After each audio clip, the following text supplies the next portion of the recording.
안녕하십니까. 오늘 이 자리에 함께 해주신 모든 분들께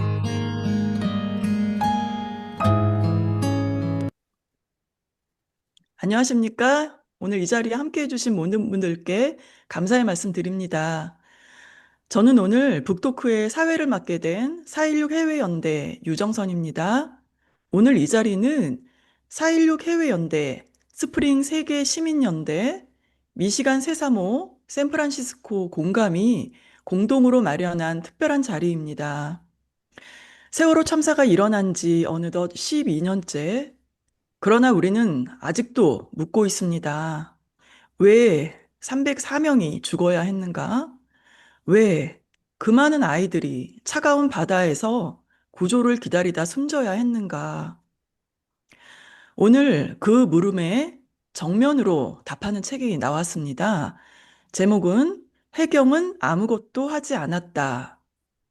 이 책은 12년의 기록이자 증거로 쌓아 올린 고발이자 아버지로서, 유가족으로서, 시민으로서 포기하지 않은 한 사람의 외침입니다.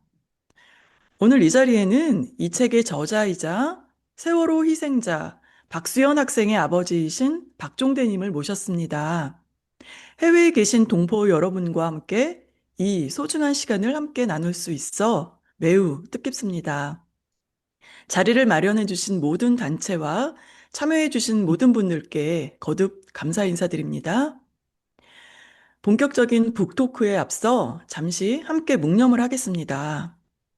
세월호 참사로 우리 곁을 떠난 304명의 희생자분들을 기억하며 아직도 진실을 기다리는 미수습자 가족분들을 생각하며 그리고 지금 이 순간에도 진상규명을 향해 싸우고 있는 유가족분들을 응원하며 모두 함께 묵념하겠습니다. 일동 묵념.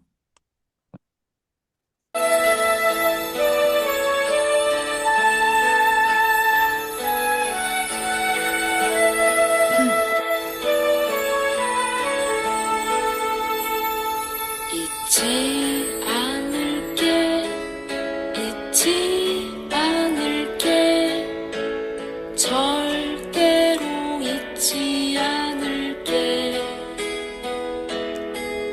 꼭 기억할게, 다 기억할게. 아무도 외롭지 않게.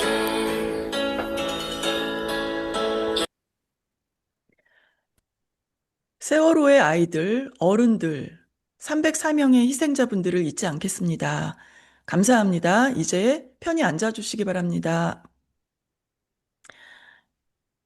이제 오늘의 주인공을 소개할 시간입니다. 박종대님은 2014년 4월 16일 세월호 참사로 사랑하는 아들 수연이를 잃으셨습니다. 그 슬픔이 채 가시기도 전에 그는 진실을 향한 긴 싸움을 시작하셨습니다.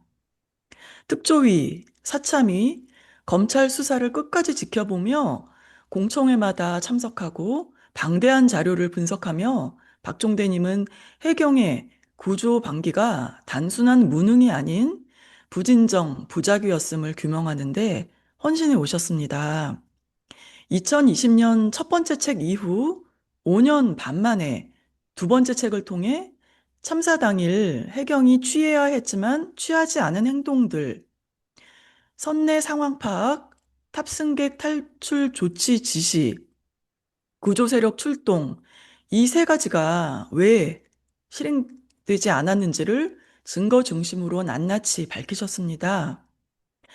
허위 공문서 11건, 상황실 요원 대대적 전환 배치, 지휘관들의 명백한 지휘 실패, 이 모든 사실이 이 책 한 권에 담겨 있습니다. 이제 박종대님의 이야기를 직접 들어보겠습니다. 큰 박수로 박종대님을 맞이해 주시기 바랍니다. 안녕하세요. 네, 안녕하십니까. 네, 반갑습니다. 박종대님. 이렇게 귀한 자리에 함께 해주셔서 고맙습니다. 멀리 해외에 계신 동포분들과 함께 할 수 있어서 더욱 의미가 있는 자리가 될 것 같습니다.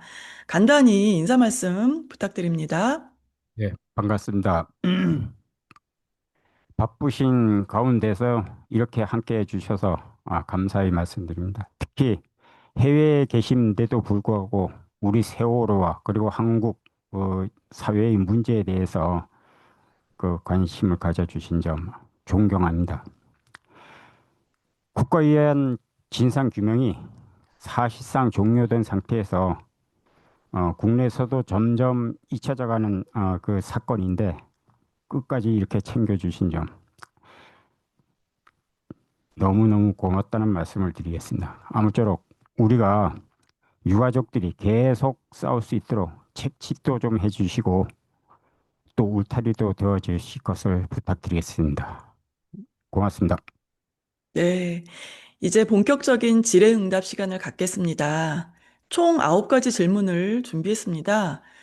솔직하고 깊이 있는 답변 부탁드립니다. 참석하신 분들도 마지막에 추가 질문 기회가 있으니 편하게 생각해 두시기 바랍니다.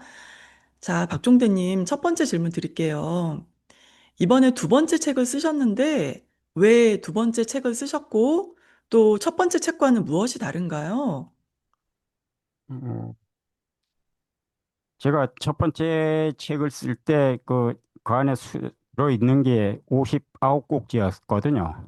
근데 실제로는 70꼭지 이상을 썼었습니다. 그래서 못 실었던 것도 있고 특히 좀 중점을 두고 싶었는데 양이 많아가지고 못했던 부분 뭐 그런 부분이 분명히 있었습니다. 그리고 또 하나는 그 어떤 뭐 잘 아시겠지만 2021년 2월 15일 그 서울중앙지방법원에서 이제 해경 지휘부에게 그 뭐랄까 무죄를 선고했는데 그 판결문을 보면은 당사자가 다투지도 않고 그리고 사실도 아닌 것을 판사가 만들어서 끼워 넣는 그런 게 몇 개 있습니다. 그래가지고 그것이 구조를 열심히 한 것처럼 하는 거저 이 미화돼 가지고 그 뭐랄까요? 이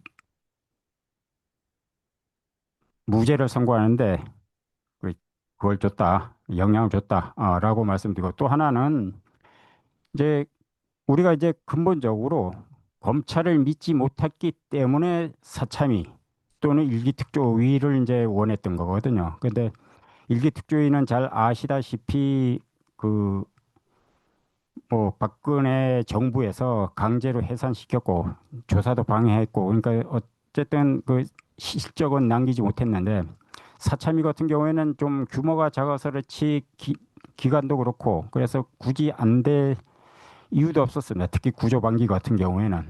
그런데도 불구하고 그들이 그 어떤 이 성실한 조사보다는 뭘 했는지 모르겠지만은 검찰 수사 자료 갖다가 그대로 뺏겨놓고 자신들을 그렇게 조사하지 않고, 그러다 보니까 검찰의 에러를 사참위가 그대로 옮겨서 에러로 돼 있다. 그래서 그것은 바로 잡아야 되겠다, 적어도. 그래서 이제 다시 힘을 내서 썼습니다. 아, 그렇군요. 그러니까 첫 번째 제게 제대로 나와 있지 않은 부분들을 더 이렇게 자세하게 그런 내용들을 담으셨군요. 자, 그럼 다음 질문 드릴게요.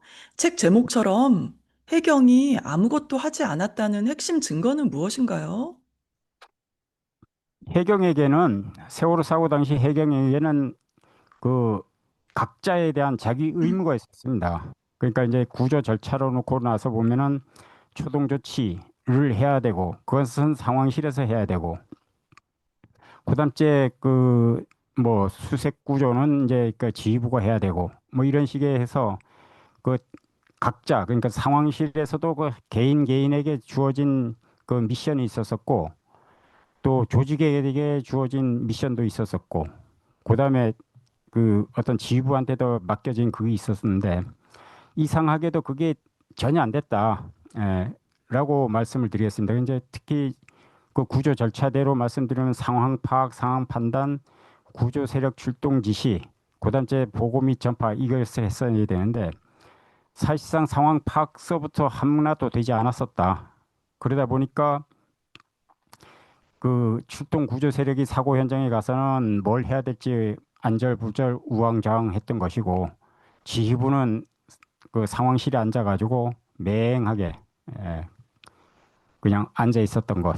그렇습니다. 그래가지고 제가 이제 이 사람들이 해야 될 것, 안 해야 될 것을 이제 따지고, 그다음 째 이게 실제로 한 것을 따지고 하다 보니까 한 게 없습니다. 그러니까 불완전하게 한 거는 한두 건이 있는데 나머지는 다 안 했더라. 그래서 이제 해경은 아무것도 하지 않았다. 그렇게 정했습니다. 아, 정말 이해가 되지 않네요. 어, 자신의 그 임무에 충실하게만 했어도 이런 큰 사고로 이어지지 않았을 텐데, 자신의 일을 하지 않았다는 거, 그것이 가장 큰 문제였군요. 네. 자, 그럼 다음 질문입니다. 해경의 집단적 무능이라고 주장하는 분들도 많은데, 왜 부진정 부작위로 규정을 하셨나요? 일단 그 뭐 집단적 무능 여기 대해서는 이제 그 양반 얘기는, 그러니까 제가 그 집단적 무능에 대해서 이제 김성수 기자한테 한번 물어봤었거든요. 그러니까 저는 그 말 자체의 뜻을 몰라가지고. 그런데 그 양반 얘기하면 세월호 사고 당시 해경은 애초에 세월호 사고를 구조할 능력이 없었다. 그리고 그것은 국가의 책임이다. 이게 집단적 무능이라고 얘기하더라고요. 근데 저는 기본적으로 무능한 해경이 있었던 것은 틀림없습니다. 무능한 해경이 있었던 것은 틀림없는데, 그것이 악화의 요인은 될 수 있을지언정 결정적 요인은 아니다. 왜 그러냐면은 무포소장 김문홍과 서해청장 김수현이 누가 말해도 그 구조 전문가라고 부를 수 있었었고, 그들이 9시 3분 또는 9시 5분 이렇게 그 상황실에서 임장해서 자신들 입으로 구조를 지휘했다고 하는데, 사실상 9시 50분, 김문홍 같은 경우는 9시 59분까지 그 구조의 무대에 나오지를 않습니다. 그 해야 될 일이 있었고 할 수 있었던 그 어떤 환경이었는데 불구하고 그것을 하지 않았다라면은 그 무능보다는 어떤 그 이 부작위로 보는 것이 부지정 부작위로 보는 것이 오히려 옳다. 저는 그렇게 생각을 했었습니다. 그렇군요. 김수현, 김문홍 이 두 사람은 서해청장, 목포 서장이라고 네. 하셨잖아요. 근데 이런 직위면은 그 어느 누구보다 그 구조하는데 아주 전문가여야 하고 그럼에도 불구하고 지휘를 하지 않았다는 거. 그렇기 때문에 이건 무능이 아니다. 무능하려고 노력조차 안 했기 때문에 이건 무능이라고 볼 수 없고 부, 이거는 해경으로서 그리고 자신의 직위에 맞지 않는 것이다. 그 말이 맞는 것 같습니다. 네, 그렇다면요. 이 책에서 가장 충격적이었던 부분은 무엇인가요? 제 두 번째 책에서 말씀하시는 겁니까?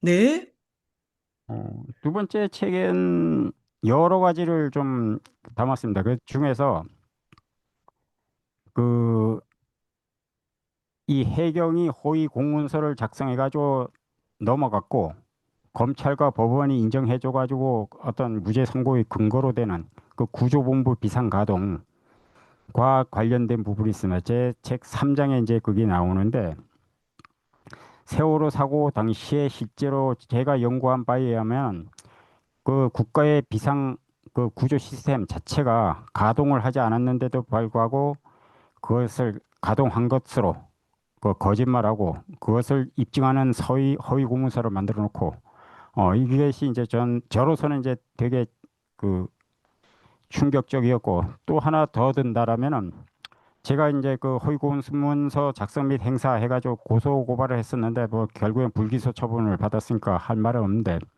일단 세월호 사고가 끝나고 나서 4월 한 20일 이후서부터 해경들이 팀을 짜가지고 한 5개 반의 팀을 짜가지고 그 어떤 허위 공문서 만드는 작업을 했다.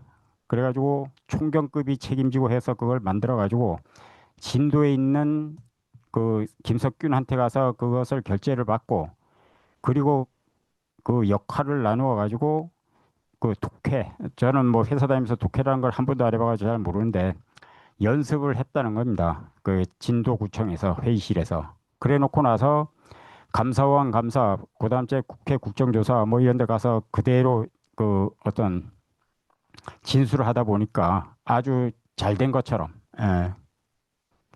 그렇게 이제 그 뭐 화장이 됐다고 얘기해야 되나요? 분칠이 됐다고 얘기해야 되나요? 하여튼 그런 상태였다.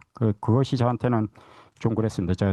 거기서도 이제 제가 특히 그 문건을 만든 사람을 필적 조회를 해가지고 누군지를 찾아냈는데, 하여튼 그 부분은 정말 좀 뭐랄까요? 이 용서하기 힘든 어떤 그런 상황이다 이렇게 말씀드리겠습니다. 아, 그렇군요. 아니, 이게 정말 듣고도 믿기지가 않는 일인데요. 아니, 해상의 안전을 책임져야 할 해경이 그것도 국민을 속이기 위해서 허위 공문서를 작성하고 또 자신들의 책임을 은폐하려고 아주 치밀하게 이런 일을 했다는 게 정말 믿기지 않고 이런데 어떻게 국민이 국가를 믿겠습니까? 더군다나 304명이라는 사람들 대부분이 지금 미성년자 아이들이 이렇게 죽었는데 어떻게 그 상황에서 거짓을 이렇게 말할 수가 있는지 그런 행동을 했다는 게 정말 정말 충격적이네요. 자, 다음은 그럼 이재명 정부에서 진상 규명이 지금 다시 시작된다면 어떤 방식으로 해야 된다고 생각하시나요? 저희 같은 경우에는 지금까지 그 사참이나 특조위가 실패한 가장 큰 원인은 국회에서 여당과 야당 의원들이 각자 이제 몇몇씩 추천해서 그 사람들이 대표로 나와서 당을 대표해서 싸워서 문제였거든요. 그러면 이 새로 만드는 조직은 그런 것을 완전히 떼어내야 된다라고 저는 생각을 하고 그렇다고 한다면 국회에서 법을 만들어서 할 것이 아니라 대통령 직속 기관을 만들어서 거기서 하는 것이 옳겠다. 그렇게 해야 되고 또 하나는 이 조사 기구가 이루어진다고 한다면 유가족이 참여하는 어떤 그런 것이 돼야지. 만약에 그런 직속 기구가 생겨가지고 많은 것을 밝혀냈다 하더라도 유가족이 거기서 인식 안 하면 여전히 안 음. 밝혀지는 것이 되기 때문에 반드시 유가족을 참여를 시켜야 된다, 라고 생각을 합니다. 그리고 뭐, 그다음에 이제 범위와 관련된 문제인데 이 범위는 뭐 너무 넓어서 그러니까 세월호 사고 당시에 그 박근혜서부터 말단 해경까지 다 관여된 사건이기 때문에 예, 그 부분을 가능하면 크게 조직을 크게 이렇게 해줘야지만이 어떤 정상적인 그 조사가 되지 않을까 그렇게 생각합니다. 그래서 무조건 그 하여튼 다시 조사하는 전담 조직이 탄생을 해야 되고 출범을 해야 되고 그것은 대통령 직속이면 좋겠다 이렇게 말씀드리겠습니다. 네, 그렇군요. 그러니까 대통령 직속 독립조사기구가 있어야 하는데 그 규모가 크고 또 좀 기간도 길게 하고 투명하게 유가족이 네. 함께 한다. 이 말씀이시군요. 네, 여기에 우리 시민들도 꼭 함께 참여해서 아주 진상규명이 확실하게 되게 되었으면 좋겠습니다. 자, 그 다음은요, 어, 해경이나 정부 측에서 책에 대한 반박이 만약에 나온다 그러면 어떻게 대응하시겠어요? 뭐 제가 볼 때는 그럴 가능성은 거의 없을 것 같습니다.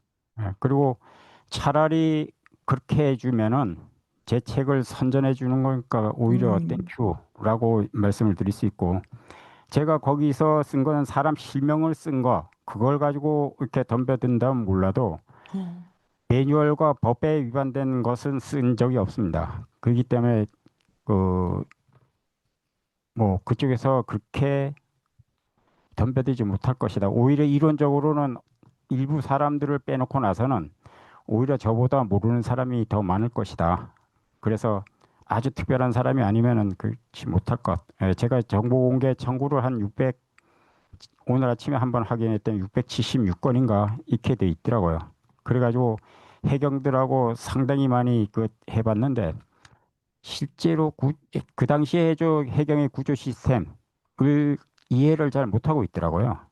그러니까 그냥 두루뭉술하게 대답만 할 뿐 그 못하고 있고 그리고 실제로 이제 또 세월호 참사와 같은 사고가 발생이 하지 않았으니까 그들이 또 그런 업무를 해본 적도 없고 했던 걸 그래서 저 같은 경우는 아마 들어오지는 않을 것이다 라고 생각을 하는데 들어온다라면 토론 같은 걸 하자고 덤벼들고 뭐 법적인 문제에 법으로 대응할 수밖에 없을 것 같고요. 예. 그래서 아예 해경하고 한번 토론 한번 해봤으면 소원이었겠다. 예, 그렇게 생각을. 아, 그러시군요. 반박이나 뭐 이런 뭐 컴플레인 이런 문제점을 삼을 것 같지는 않지만 만약에 들어온다면 오히려 허심탄회하게 토론을 하고 싶다. 이 말씀이시군요. 그만큼 이렇게 모든 것들이 지금 증거, 사실 이런 것들이 있기 때문이라고 생각합니다. 그리고 박종대님 첫 번째 책에 4.16 세월호 사건 기록 연구 의혹과 진실 이 책에 그 들어가며라는 부분에 보면은 이런 글이 있어요. 2017년 8월 30일 피고 발인 박근혜 외 18명 고발인 조사를 받기 위해서 서울중앙지방검찰청 426호 검사실을 방문했을 때 그 검사께서 얘기한 게 아버님의 애타는 심정은 이해한다. 하지만 아버님이 법을 몰라서 그렇지 피고 발인 19명은 죄가 없다. 이렇게 말한 검사님에게 오히려 감사의 말씀을 드린다. 만약에 그가 그때 그런 말을 하지 않았다면 더 이상 분노의 칼을 갈지 않았을지도 모르기 때문이다. 이렇게 말씀을 하셨거든요. 그 검사 혹시 이름 혹시 아니 그때 그 상황 이런 것 좀 알 수 있을까요?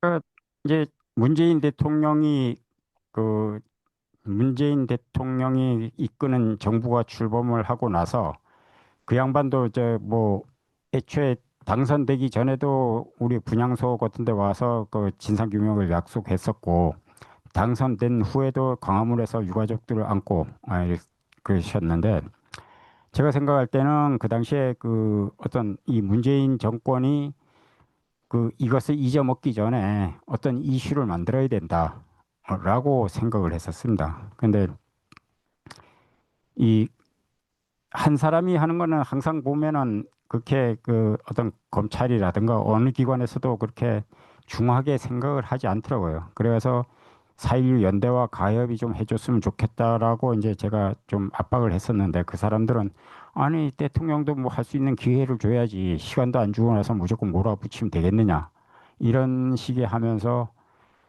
그 뭐 안 하더라고요. 그래가지고 제가 이제 그럼 니네 안 하면 내가 하지. 그래가지고 이제 그 박근혜를 비롯한 제가 생각한 사람 그 핵심 그 사람들 18명 그래가지고 전체적으로 11명을 고소장을 써가지고 그 서울중앙지방법원 중앙지방검찰청 거기에 제출을 했고 그때 이제 한두 달 있으니까 이제 고소인 조사를 받으러 오라 그래가지고 이제 갔더니 그 말씀을 하시더라고요. 세월호란 단어는 검찰에서는 금기였다. 절대 뚜껑을 열어서는 안 되는데 네가 처음 열었다. 라고 얘기를 하고 그다음에 이제 무능은 처벌하지 못한다. 그러니까 이 다른 어떤 범죄 행위는 있어서 그러면 모르겠지만은 그 사람들이 그날 구조를 못한 것은 무능했기 때문인데 그것을 어떻게 처벌하느냐. 그냥 아버님이 법을 잘 모르기 때문에 뭐 그런 식의 이제 아까 말씀하셨던 그걸 말씀하시더라고요. 그때 제가 이제 일기 특조에서 써놨던 그 고소장을 프린트를 해가지고 왔습니다. 그래가지고 그걸 꺼내놓으면서 제가 그래 나는 법 모른다. 하지만 이 문건은 그 판사를 하셨던 분, 검사를 하셨던 분, 이 사람들이 그 합쳐가지고 그 어떤 작성한 고발장이다. 그러면 나는 몰라서 그러니까 그러면 이 사람들이 쓴 것을 내가 고발한 이 내용을 다 한 걸로 해서 조사를 해달라. 라는 식으로 했는데 차비만 주고 말더라고요. 그 나중에 와서 우리 저 연대하고 가협하고 해서 국민고소도 고발단 만들었을 때 그때 그냥 같이 그 불기소 처분하는 걸로 해서 이렇게 쌈 싸서 이렇게 보내주더라고요. 아, 정말 기가 막힌 일이네요. 무능은 죄가 아니다. 이 말이 정말 이게 할 수 있는 말이고 또 이게 받아들여질 수가 없는 말입니다. 그래서 결국 우리 박종대님께서 부진정 부작이라는 말씀을 나중에 하신 게 이해가 정말 되네요. 자, 침몰 10년 제로섬 윤설지 감독 우리 많이 잘 아시는 윤설지 감독님과 또 인연이 있으시다고 얘기 들었거든요. 어떤 내용인가요? 제로섬을 말씀하시는 겁니까? 네, 제로섬의 윤설지 감독님 어떤 아, 인연이 있으셨는지. 그것은 뭐 2014년 정확히 날짜는 모르겠고요. 2014년 4월 말, 5월 초.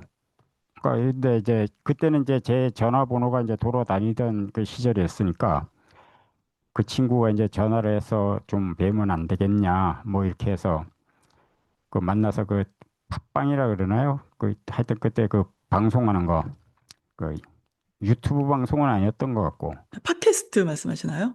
네 거기서 음, 한번 출연해 달라고 하고 이제 그래서 얼굴은 이제 알고 지냈었고 그 다음서부터는 이제 뭐 가끔 가다가 이제 뭐 이렇게 우리 공부 모임 하는데 공부 모임에도 들어왔었고 근데 그분은 이제 뭐 행사 기획하고 뭐 이런 걸 많이 하다 보니까 그 아시는지 모르는데 그 홍대 거기서 그 17살의 버킷리스트인가 뭐 그 공연을 했었거든요. 그걸 이제 주최라고 우리 공부모임에서 나가고 그렇게 돼 있었고요. 그다음에 또 아까 이제 말씀하셨던 우리 아들과 관련된 부분은 그 양반이 우리 아들 꿈을 꿨다. 그러면서 그것을 자기가 묘사를 하는데 똑같더라. 아들이 똑같더라. 그 내가 알고 있는 우리 아들하고 그 사람이 말하는 아들하고 거의 비슷하더라. 그 습성도 그렇고. 근데 그때 아들이 그 윤솔지 씨한테 했던 얘기가 누나, 우리 아빠가 하는 게 지금 하고 있는 게 맞아. 그러면서 우리 아빠가 나를 회원시켜줘야 돼. 그래 제가 음. 회원이라는 단어를 몰라서 무속하는데 가서 했더니 그 회원 굿이란 게 있더라고요. 예, 그렇게 하면서 그 얘기하고 뭐 그래서 그 다음서부터 이제 좀 뭐 자주 왕래도 하고 우리 딸 뭐 진학하는 데도 좀 도움을 주셨고요. 하여튼 그렇게 알고 있었습니다. 아, 그러셨군요. 굉장히 이게 인연은 인연인 것 같아요. 이게 아드님이 이게 지금 사고가 나고 얼마 안 돼서 바로 또 우리 윤솔지 감독님 꿈에 나타났다는 거, 그리고 아버지가 지금 하고 있는 거 참 잘하고 있다는 거, 네. 그리고 아버님이 자신을 회원시켜 주셔야 된다. 이 말을 들으니까 정말 신기하기도 하면서 또 감동적이고 또 굉장히 먹먹하네요. 그래서 이 말을 들으셨을 때 아버지께서 진상규명은 꼭 해야겠다. 멈춰서는 안 되겠다. 이런 결심을 하셨을 것 같아요. 네, 그쵸? 그 한 원인이 된 건 틀림없습니다. 더 그렇군요. 가는 지치지 않고 가게 되는 어떤 원인으로 작용한 건 맞습니다. 네. 자, 그러면 우리 유가족으로서 독자들에게 가장 전하고 싶은 메시지가 무엇인가요? 글쎄요. 이 세월호 참사가 끝나지 않은 이 사건인데 좀 우리가 됐다 그럴 때까지 계속해서 좀 지켜봐 주시면 좋겠고 그다음에 그뭐 이 저도 그렇고 뭐 다른 사람들도 그렇고 어떤 이런 인쇄물이라든가 이런 걸 내서 하면 그런 것도 좀 관심을 가져주시면 좋겠다는 말씀을 좀 드립니다. 그리고 특히 좀 더 말씀드릴 것은 저는 이제 그 다른 사람들한테 그렇게 얘기하는데 그 해경이 자기네들 구조가 잘못되고 난 다음에 그들이 어떤 공식을 만들었습니다. 그러니까 그 딱 이렇게 해서 하나의 프레임을 짜놓고 나서 그냥 그거 주장하고 앵무새처럼 그러면은 검사와 판사가 이제 그걸 믿어주고 이렇게 됐었었는데 어떤 그들이 얘기했던 것을 그냥 액면 그대로 받아들이지 마시고 다시 한번 반대로 한번 생각을 한번 해 주시면은 오히려 세월호 진실이 더 빨리 이렇게 다가오더라. 그러니까 음. 정말 저쪽에서 뭘 했다면 맞아. 그리고 나서 다시 반대 증거가 없는지 찾고 이러다 보면 그게 거짓말로 드러나는 경우도 많고. 그러니까 그 해경이나 법원 판단 이런 것을 전적으로 믿지는 말아 달라. 라고 말씀을 드리고 싶습니다. 아, 그렇군요. 참 이게 쉽지 않은 일 같아요. 이게 법원이나 그 회경의 입장을 무조건 믿지 않는다는 거. 그리고 그 반대 증거가 무엇인지를 또 살펴봐야 된다는 거. 그리고 무엇보다 우리 시민들, 우리 모두가 한 마음이 돼서 계속 믿어주고 계속 기다려주고 진실이 무엇인가 규명되는 날까지 기다려주고 관심을 갖는 거 이것이 가장 큰 것 같습니다. 자, 그러면은 이번에는요, 그 청중분들 중에 또 질문을 한번 받겠습니다. 자, 질문 있으신가요?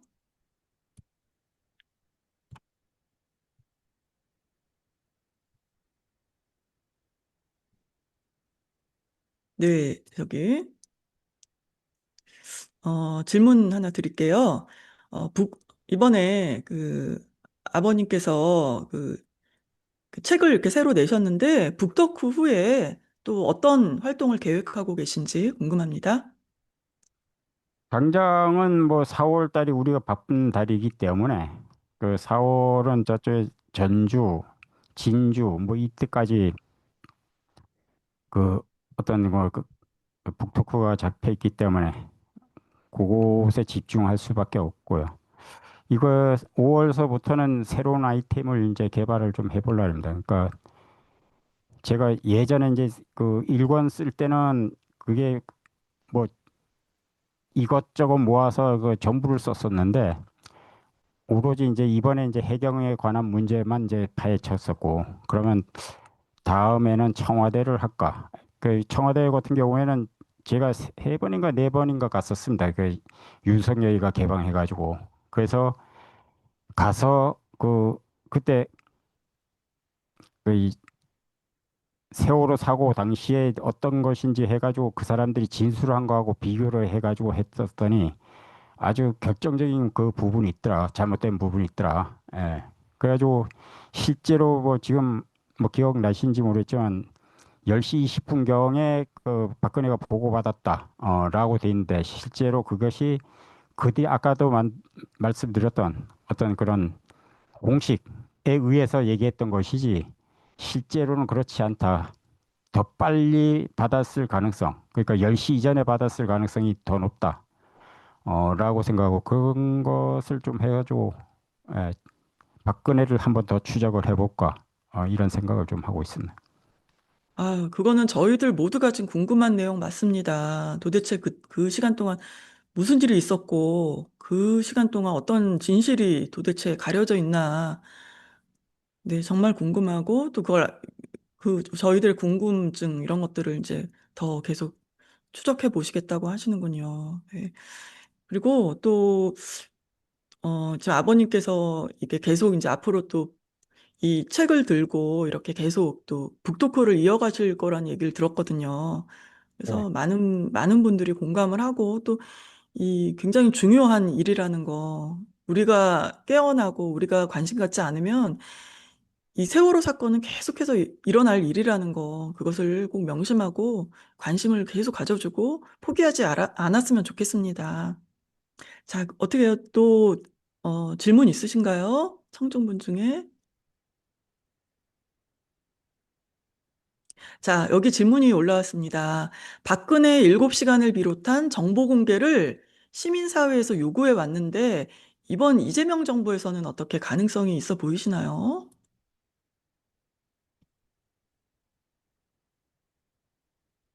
없을 겁니다. 제가 봤을 때. 예. 아, 그러니까 그 뭐랄까 이 박근혜 7시간에 대한 건 저도 정보 공개 청구를 하고 했는데 이제 그때는 군 비밀이다.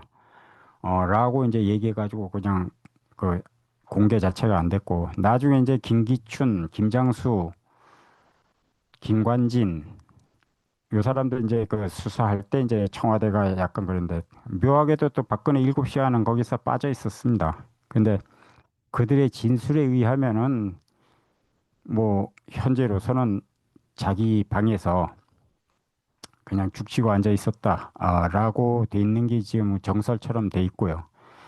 어, 어쩌면은 뭐 저는 그 당시 상황과 그들이 움직임 이런 것을 했을 땐 그 대통령이라 하더라도 경호원한테 걸리지 않고 나갈 수 있는 방법이 있다. 옛날 왕들 나가듯이 그 충분히 나갈 수 있었으니까 우리가 흔히 얘기하는 그런 일도 있었을 가능성은 배제는 못한다. 왜 그러냐면 사고가 이날에 사고가 큰 게 났는데 해경도 그렇고 대통령도 그렇고 그거 가만히 있는 게 되게 그런 거예요. 옆집에서 불나면 나가가지고 그 확인하지 않으니까 우리 집에 넘어올지 안 넘어올지도 생각해야 되고 근데 그 한나라 대통령이 그거도 안 하고 있다가 오후 3시 돼가지고 머리하고 중앙구조본부만 갔다는 거 아니 중대본 갔다는 거 예. 그 이해가 선뜻 되지 않는 부분이 많거든요. 그래서 그 부분은 다시 확인해야 되는데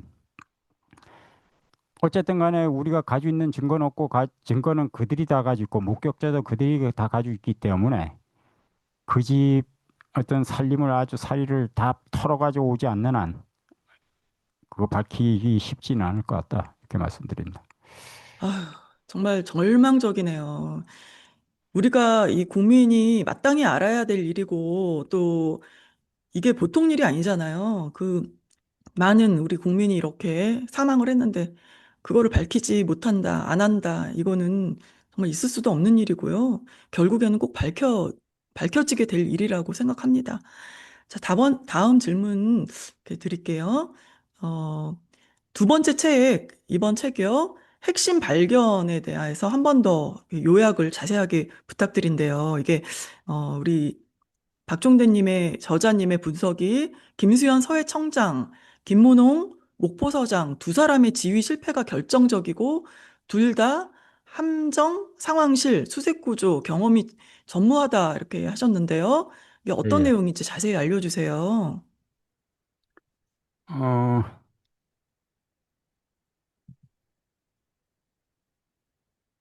잠깐 이제 다시 한번 해주시겠습니까? 제가 네. 이번에 두 번째 책 있죠. 이번에 네, 내신 책, 해경은 아무것도 하지 않았다. 여기에 보면은 우리 박종대 저자님께서 김수영은 서해청장 그리고 김문홍 목포서장 이 두 사람이요.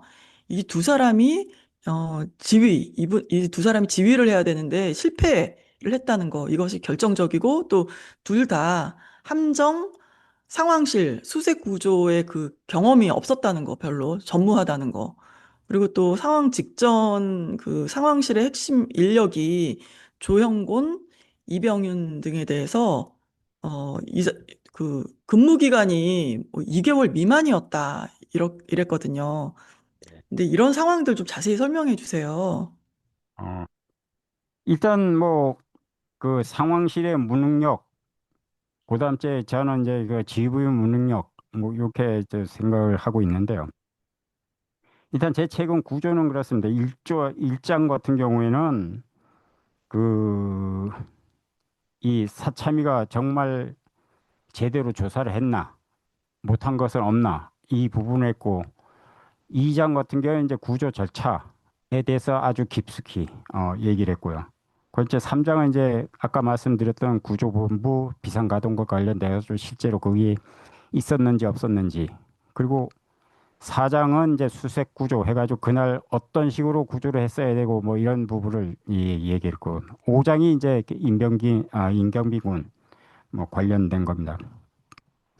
일단 그 김문홍과 김수현 같은 경우에는 그 이 사람들은 그 함정 근무라든가 뭐 이런 것을 많이 했기 때문에 그 어떤 구조를 할 수 있는 능력은 있었습니다. 대신에 이제 본청에 있는 사람들 같은 경우에는 그 김석균 같은 경우에는 고시를 하다가 고시에 합격해서 기획예산청과에 있다가 해경으로 왔던 것이고, 나머지도 이제 뭐 사람들 그렇게 보면 이제 여러 경로로 넘어오고, 또 그다음에 이제 간부 후보생 채용을 해가지고 이제 하는데, 그게 이제 순경 채용을 하는 사람들은 대체적으로 외부, 그러니까 파출소나 함정이나 이런 데 근무를 시키고, 그 간부로 채용된 사람들은 그것은 아주 찔끔 시키고, 그 어떤 몸 편하고 등 따신, 그러니까 기획 음, 예산 비서 뭐 이런 업무를 시킨다.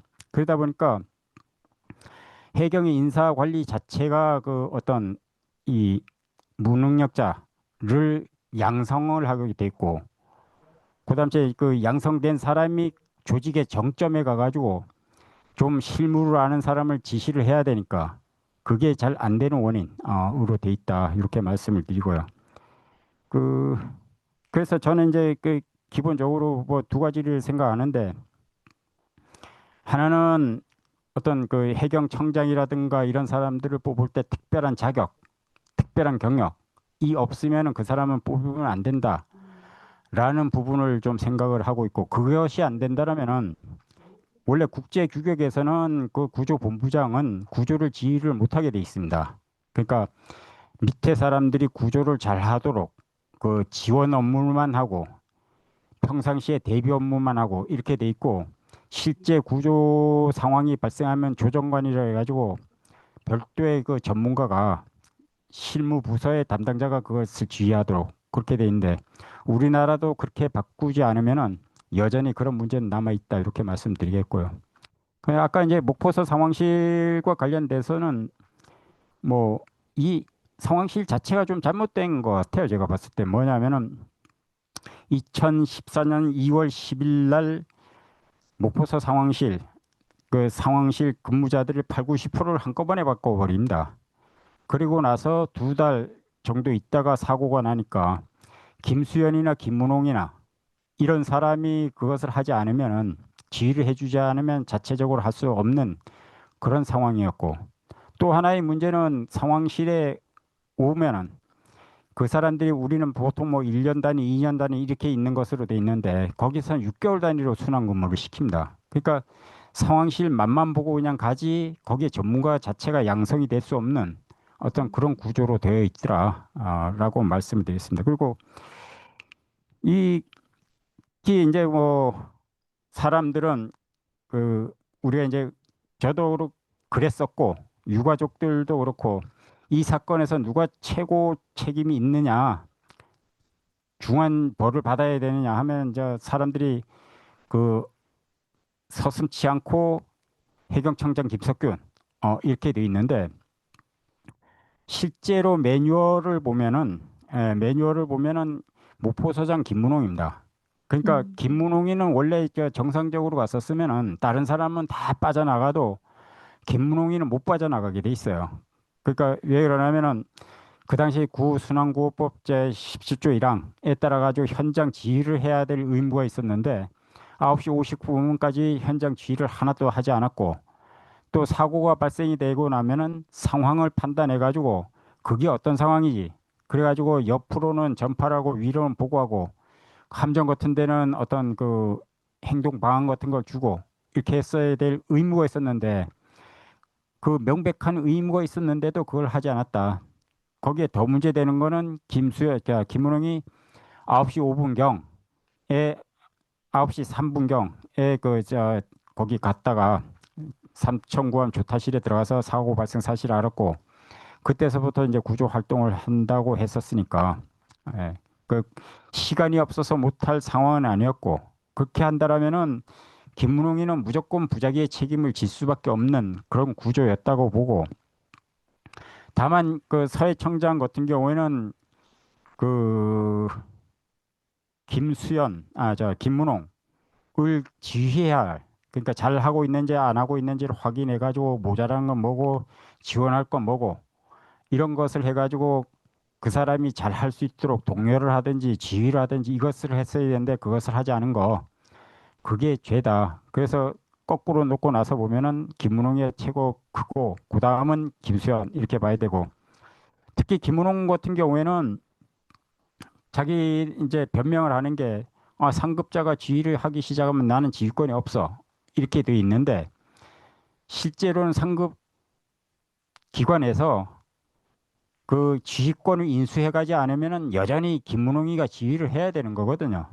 그러니까 걔는 뭔 이유인지는 모르지만 그 자체 안 한 거 자체가 문제고 자기가 떳떳하고 벌을 받지 않으려면은 실제로는 입증 책임이 전환되어 있다고 봐야 되는 거예요. 김문홍이가 스스로 나는 그때 이거 해가지고 죄가 없어 이렇게 하는 게 오히려 옳다. 물론 뭐 형사법 그 원리에는 그게 맞는 건 아니지만 그 사람만이 자기가 그 한 행위를 할 수 있고 뭐 그러니까 그 사람이 직접 밝히지 않으면 안 된다 그래야죠. 저는 제가 이게 이 검토해 본 바에 의하면 무조건 김문홍, 김수현은 형사적 책임을 질 수밖에 없다라고 말씀을 드리고 이제 대신에 이제 이 사람들이 감사원 감사를 해가지고 김문홍은 강등이 됐고 1계급, 김수현은 해임이 됐고 이렇게 돼서 그냥 끝난 것으로 돼 있는데 그 기본적으로 검찰이 어떤 구조를 잘 몰랐거나 하여튼 그 이 해경의 그러니까 지휘부의 책임은 그 지휘부한테 주어진 고유 업무가 있고 또 하나는 지휘 통제 조정하는 그 업무가 있고 이렇게 돼 있는데 실제로 이 지휘 조정 통제를 해야 될 것은 검찰이 그 공소장에서 쓰질 않았어요. 그러니까 아예 그것은 제해 놓고 나서 그 처벌을 저 무죄 선고를 받은 것이고 이제 그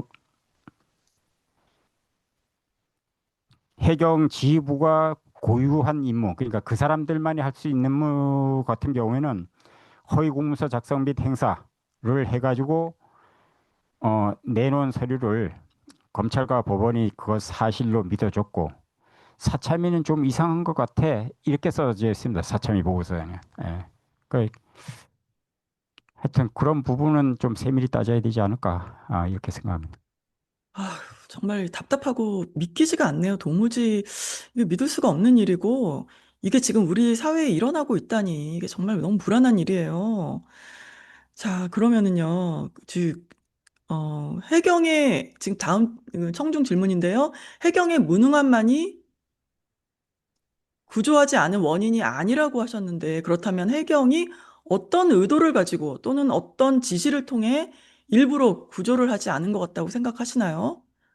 만약에 증거가 있다면 좀 더 말씀해 주시면 좋겠다고 그러니까 하십니다. 우리가 가지고 있는 의문은 구조하지 않았는가, 왜 구조하지 못했는가, 라는 부분이 있는데, 왜 구조하지 못했는가, 라는 부분은 사실 저는 그렇게 아까 말씀드렸듯이 상황실의 어떤 그 무능, 그것이 이제 관여됐다라고 생각을 하고, 그 왜 구조하지 않았는가에 대해서는 현재로서는 밝힐 방법이 없습니다. 밝힐 방법이 없고, 그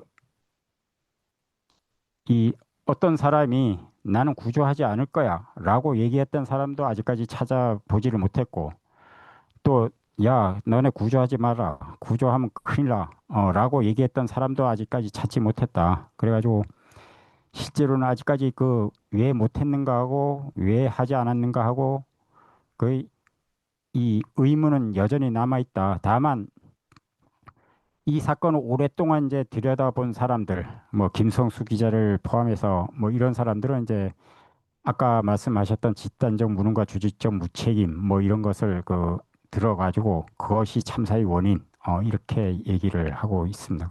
근데 저는 이제 그 저는 그걸 참사의 원인이라고 보기는 그렇고 구조가 잘 안 된 원인 을 말씀드린다고 한다면 일단은 구조 매뉴얼의 적정성이 좀 적정하지 못했다. 라고 말씀드리고 그다음 째 구조 시스템 자체가 좀 잘못했다. 그 이제 국제 규격하고 우리나라 실제 그때 있었던 거하고 비교를 하면은 좀 우리가 좀 문제가 많다. 라는 부분 그거 말씀드릴 수 있을 것 같고요. 그다음 째 이제 아까 그 지휘부의 무능 같은 경우에는 본청 같은 경우에는 분명히 무능했던 게 맞다. 하지만 목포서장 김문홍과 서해청장 김수현이 이- 이미 9시 3분, 9시 5분 이때 가가지고 구조 활동을 하고 있었기 때문에 그의 구조가 잘못될 이유가 없습니다. 예, 그렇다고 한다면은 좀 전에도 말씀드렸듯이 그 어떤 무능은 악화의 요인은 될 수 있어도 그 결정적인 원인은 될 수 없다. 저는 그렇게 생각합니다. 아, 그렇군요. 네, 말씀 잘 들었습니다. 아직도 그 의혹, 도대체 왜 그랬을까라는 그 답변은 아직도 정말 우리가 속 시원하게 그런 답변을 아직 못 들은 것 같아요. 계속 밝혀내야 될 문제인 것 같습니다. 자, 그러면은 이제 질문은 여기까지 하겠습니다. 더 이상 없는 것 같아요. 그렇죠? 자, 그러면은요, 음, 해경은 아무것도 하지 않았다의 저자, 박종대님과의 질의응답 시간 여기까지 하겠습니다. 오늘 북토크의 핵심 메시지는 정보는 있었고, 매뉴얼은 있었고, 지휘권은 있었지만, 오직 책임지지 않기를 위해 아무것도 하지 않았다라는 것입니다. 잠깐만요. 여기 또 질문이 있다고 그러네요. 또 이군님 코멘트와 질문이 있다고 하는데요. 자,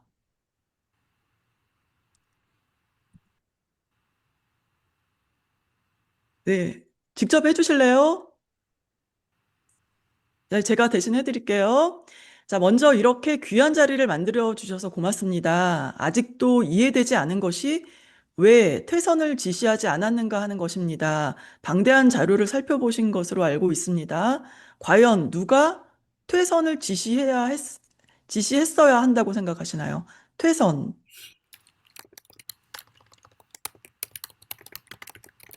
해선 명령은 그 당시에도 그렇고 그 지금도 그렇고 제가 그러니까 개정된 매뉴얼에도 그렇고 1.2.3정 정장 김경일이가 해야 됩니다. 근데 그게 음, 매뉴얼이 확실하지 않아 가지고 사람들이 그 어떤 정확히 이제 그걸 하지 못하는데 대부분의 이제 사람들이 그 사참위도 그렇고 검찰도 그렇고 상황을 파악해서 구조계획을 수립하고 퇴선을 시켜야 된다. 이렇게 해가지고 그 누구한테 특정을 하지 않고 모든 해경이 해야 하는 것처럼 이 보고서라든가 판결문은 그렇게 되어 있는데 실제로 그 매뉴얼에 따르면은 김경일이가 결정을 해서 보고하고 퇴선 명령했어야 되는 게 맞다. 라고 말씀드리고 그리고 개정된 매뉴얼에서는 아주 명확하게 김경일이가 해야 된다고 나와 있습니다.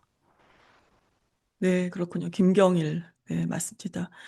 퇴선 조치만 제대로 했었어도 이렇게 큰 참사는 일어나지 않았을 거고 소중한 생명은 이렇게 희생되지 않았을 것입니다.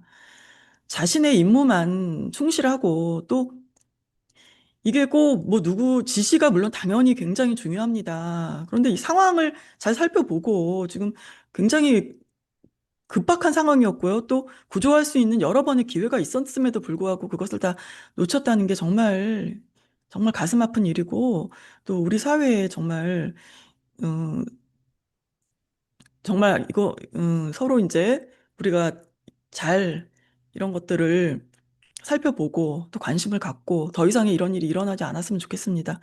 그럼 이제 우리 여기서 마무리 인사 나누기 전에 인증샷을 한번 찍겠습니다. 예. 자, 모두 화면을 켜시고요. 되도록이면 함께 참여해 주시기 바랍니다. 인증샷. 자, 준비하겠습니다. 제가 하나, 둘, 셋 하면 찍겠습니다. 하나, 둘, 셋. 네, 다시 한번 찍을게요. 화면을 보시고요. 좀 밝은 얼굴로 찍겠습니다. 하나, 둘, 셋. 네, 다 됐나요? 한 번 더 찍을까요? 여기까지 하겠습니다. 오늘 이렇게 소중한 시간을 함께 해주신 박종대 저자님 정말 감사합니다. 멀리 해외에 계신 동포 여러분, 이 먼 곳에서도 세월호를 잊지 않고 함께 기억해 주시는 것 자체가 이미 큰 힘이 됩니다. 오늘 이 자리에서 우리가 들은 이야기들을 각자의 자리에서 나눠주세요.